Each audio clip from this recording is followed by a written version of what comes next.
started as a freshman on this campus in 2011, I had no idea where I would end up. But I knew that I wanted to make a difference. When I was young, my family moved from neighborhood to neighborhood throughout San Diego County, but no matter where we went, they taught me to be Black and proud of my heritage. I remember one move in particular, and that was the move from Kearny Mesa to an area called Southeast San Diego. And I remember it vividly because I went from playing with my neighbors, feeling carefree, feeling safe, to watching shootings happen right outside my doorstep. That shift was devastating, and I was changed because of it. Even though we had 5 generations of family in Southeast San Diego, I was still lonely. And more than that, I recognized the difference, the disparity between Kearny Mesa and Southeast San Diego. Flash forward to my junior year on this campus, I decided that I wanted to be a civil rights attorney. No doubt was influenced by what I saw when I was younger and wanting to help people that lived in communities like Southeast San Diego get justice. And I was also called argumentative by some people. I call it passion. Beneath that passion, though, there was a deeply emotional child, somebody who cared and empathized with people and suffering. And when I majored in ethnic studies on this campus, I was taught about service as justice. So I started studying for the LSAT my junior year, and I was not present. If I would have taken the bar, I would have failed too, Ronnie. I was working 2 jobs, one off campus in a dance theater company, one on campus in the president's office, and I was watching my parents navigate a divorce. Law school became less and less attractive to me, and I started to think that my calling was not in the courtroom, but in the community. I wanted to help people, and I wanted to help them like yesterday. And I knew I didn't have to spend 4 years in law school to do it. As soon as my intention changed, opportunity arose. I was just sitting at home, scrolling Facebook one day, and I came across an ad for an internship in the office of County Supervisor Greg Cox. I didn't know what the county was, and I didn't know what public policy was, but I knew what government was, and I learned the rest. I knew that that was my next step in my gut. And that 1-year internship turned into a 6-year career, serving communities like Southeast San Diego at a very high level.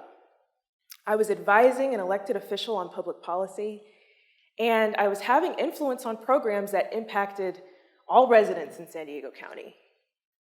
And for a very long time, I was the only Black person serving in that capacity. One day on the job, I was scheduled to attend a breakfast hosted by an organization called Rise San Diego. And at this breakfast, I learned that Rise San Diego was starting a fellowship program, and I was told to apply to it.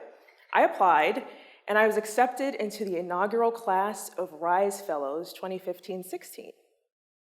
And lo and behold, this leadership program was all about teaching people to be authentic leaders and help support communities of color. At 21 years old, this program really helped me define and refine my leadership, and it challenged me to create something new. And that's when my vision for Cafe X By Any Means Necessary was born. I started to circulate this idea for a worker-owned, community-owned, Black-owned coffee shop in Southeast San Diego in 2016. And people thought that I was crazy. There were people who didn't want to partner, There were people who said it's out of step with my public policy career.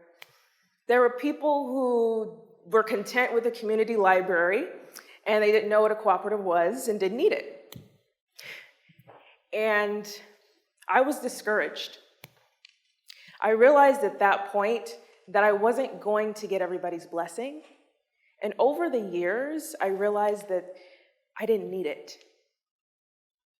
When I started Cafe X, it was, yes, about building the Black community. It was about building generational wealth. It was about catalyzing systems to do business differently.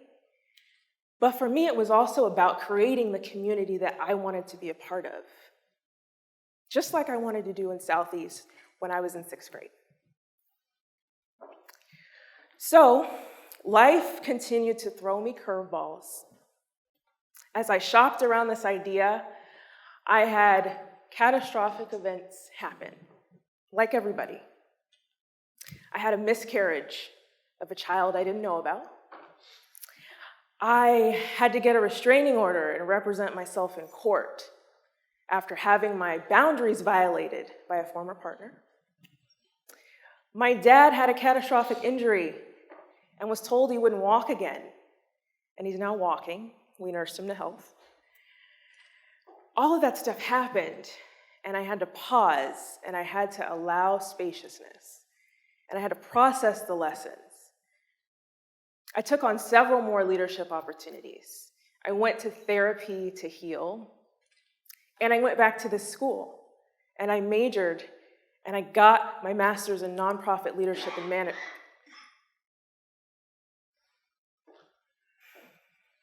And that really helped me develop the infrastructure for the mission-driven for-profit that Cafe X is today. And I also found partnership alignment with my mom, who's somewhere here in the audience. Hi, Mom. Best partner ever. My business partner. And when all of this happened, Cafe X began to soar. And then COVID-19 hit. And we were forced to move out of the storefront we moved into 6 months earlier because the owner of the building decided to sell. I was devastated. Mom was fine. She said we'd be okay, and she was right. And we stayed steady. And we understood that there was a picture that was bigger than us and that the next step would be revealed. And sure enough, a community partner recommended us to fill the vacancy that we're in now. Now we're in Sherman Heights in an awesome collaborative space, steps away from Barrio Logan and Logan Heights. And we had our grand opening February 28th of this year.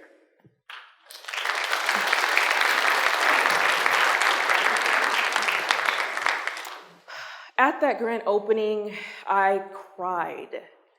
And I don't cry publicly, but I cried. And I cried because this journey has been so lonely. But when I looked around that room, I saw nothing but love, and I saw the right people filling it up with the right energy. I had performers from my old dance theater company come out and dance for us. We had elected officials come out and give certificates and proclamations. We had elders from the UN come and impart words of wisdom. I looked around and I saw all parts of my journey represented, and I felt that circle complete. 10 years ago, I could not have told you how all of my passions would converge into the hub that is Cafe X, but I do know when I took that space to get closer to myself, Cafe X began to manifest. And the more I leaned into that self-discovery and the chaos that came with it, the more I began to embody the idea that I had at 21 years old. A few years from now, I may be giving a completely different talk, and I'm okay with that. As long as it's rooted in authenticity, I know I can't lose. Thank you.